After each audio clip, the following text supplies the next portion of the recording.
Yo yo yo, salut les turfeuses, salut les turfeurs, bienvenue pour un nouveau pronostic de Benoît Requin. Ok, place au pronostic du quintet du vendredi 15 décembre, direction Paris-Vincennes pour le prix de Tourcoing. 3 attelés, 2850 mètres, 16 partants, réunion 1, course 8, indice de confiance 3 sur 5. Et il y a aussi un rendement de distance de 25 mètres. À partir du numéro 8. Eh oui, parce que c'est bien de dire qu'il y a un rendement de distance, mais à partir de d'où De qui? Du numéro 8, voilà. Bref, désolé, excusez cette voix de canard boiteux, là.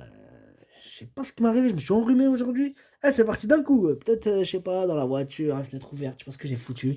Mais bon, après, hein, ça ne s'explique pas. Enfin bref, c'est le temps, hein. Ouais, bon, bref, on n'est pas là pour parler du rhume, hein. Nous, ce qu'on veut, c'est gagner des meh, c'est bien ça? Ouais, bah, c'est ça. Petit retour quand même, hein, sur ce quintet, là, du jeudi 14 décembre, mais c'est... Ah ouais, c'est ce 8 là, qui nous manque. Ah ouais, on les avait tous, sauf qui? Ce 8 là. Ah ouais. Bref, ok, c'est parti, on commence le pronostic, on commence avec le numéro 1, Émir Speedy Cat, et on écoute l'entraîneur Vincent Marquez. Émir Speedy Cat paraît bien à l'entraînement, hein, mais il faut qu'il rassure. Dernièrement à Bordeaux, il a fallu le reprendre dans le premier tournant et il s'est fâché. Il n'a pas une trop bonne bouche et n'aime pas être repris. Au niveau forme, il est prêt à bien faire. Il a l'avantage de partir en tête. Aux 25 mètres, il y a des clients. Je vise une location. Il vise une location, ce Vincent Marquez, avec son émir Speedy Cat, number one. Eh bien, moi je vise rien du tout avec lui, hein. Je ne l'ai pas retenu, j'en ai préféré d'autres. On passe au numéro 2, Frischti, et on écoute Jonathan Van Merbeek. Je vous rappelle qu'il est sur ma liste rouge écarlate, lui, hein. Jonathan Van Merbeek, attention à lui, il nous avait éclaté une fois, il nous a fait très mal. Ah là là là là, rien que d'y penser là... Oh, ça commence à revenir, la douleur. Bref, alors, moi, ce numéro 2, ben non, on écoute ce qu'il a à nous dire quand même. Il est sur la liste rouge, mais il est pas... On va pas le boycott non plus, hein. Vas-y, Jonathan, on t'écoute. Eh bien, Frechti nous a fait plaisir en prenant la 5e place du quintet du 2 décembre. Le lot était bien composé, avec notamment la présence de 6 ans. Il retrouve de bonnes conditions de course, hein, mais je ne peux malheureusement pas le présenter pieds nus cette fois. Il risque donc d'être un peu moins tranchant, même s'il n'aura que de tout petits alus. Sous les antérieurs, sa tâche se complique. Bon, ok, donc il nous dit qu'il va être moins tranchant, blablabla, blablabla. J'espère que tu dis pas ça, Jonathan, pour faire monter la cote et te gaver dessus, hein, pour te payer un nouveau bateau. Bon, bref, moi ce numéro 2, du coup, je ne l'ai pas retenu, mais par principe, liste rouge, et je sais pas, je m'en méfie un peu, question de feeling.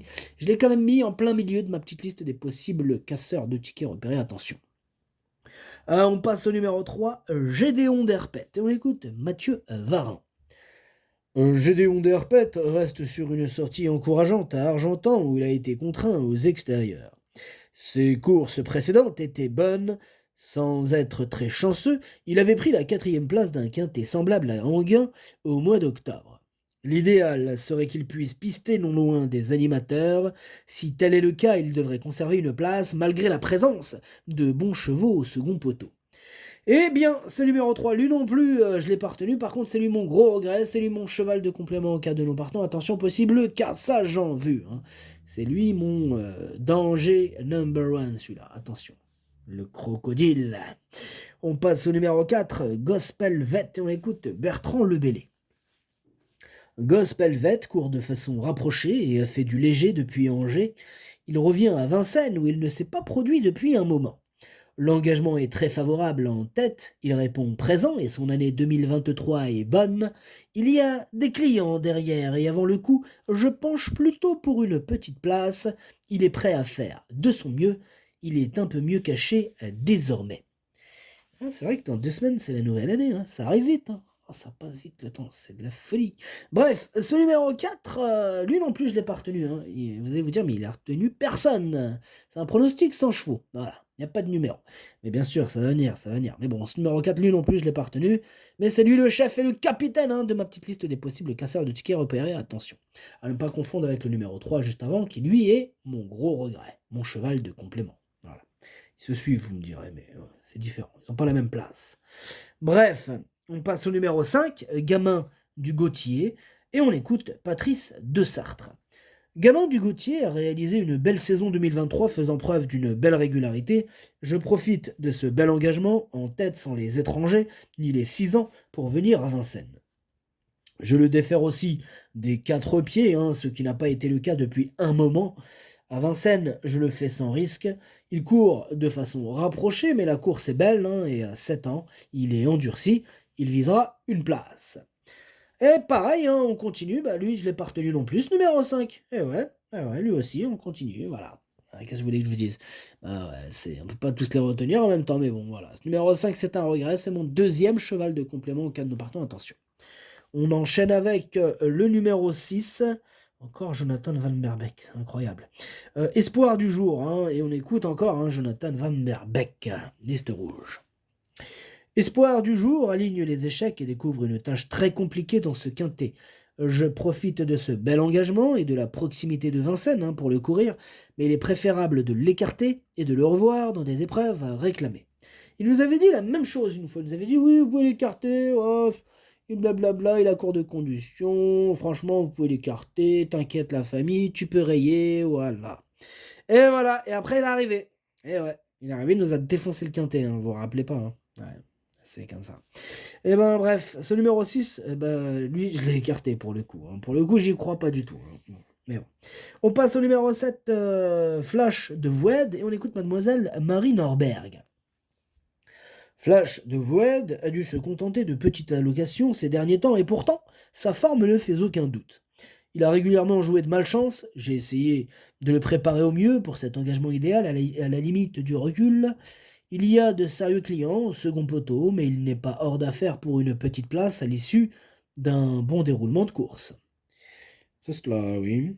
Eh bien, moi, ce numéro 7, je ne l'ai pas retenu. On passe au numéro 8, Fétiche Atout, et on écoute Pierre-Louis à 2 sonnettes.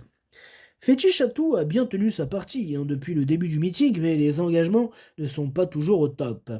Dernièrement, il a couru sur les 2100 mètres, ce qui lui correspond moins. Avec un meilleur déroulement, il aurait pu terminer 3e. Ici, je crains Girl de Bassière et Gold d'Herpet en priorité, et d'autres. Il devrait faire l'arrivée, mais plutôt pour une place. Moi, je suis d'accord avec Pierre-Louis de Sonnette pour ce coup-ci sur ce numéro 8. Moi, je l'ai gardé plutôt en bout de combinaison. On passe au numéro 9, Gaz d'Ocagne, on écoute Gilles Curens. Gaz d'Ocagne n'a pas raté son objectif dernièrement à Toulouse, où il a gagné de ce que son driver a voulu. Ouais. Il devait partir en vacances, mais il ne tient pas en place, et l'engagement est favorable, même s'il faut rendre la distance. Bon, il n'a jamais été aussi bien. En vieillissant, il devient aussi à l'aise, corde à gauche. Je sais que je suis d'un naturel confiant, mais il va falloir être fort pour le battre. Ouais, va falloir être fort pour le battre, ce numéro 9. Moi, c'est ce que je pense en tout cas aussi. Ce numéro 9, c'est tout simplement lui mon préféré. Je l'ai bien sûr installé en tête. On passe au numéro 10, Girl de Bassière, et on écoute Cyril Chenu. Girl de Bassière est venu de loin très bien finir le 2 novembre. Un petit coup de sang l'a empêché de participer à une course entre deux, mais tout est rapidement rentré dans l'ordre. Elle va se présenter au top, Paul Ploquin étant suspendu, je la confie à Franck Nivard.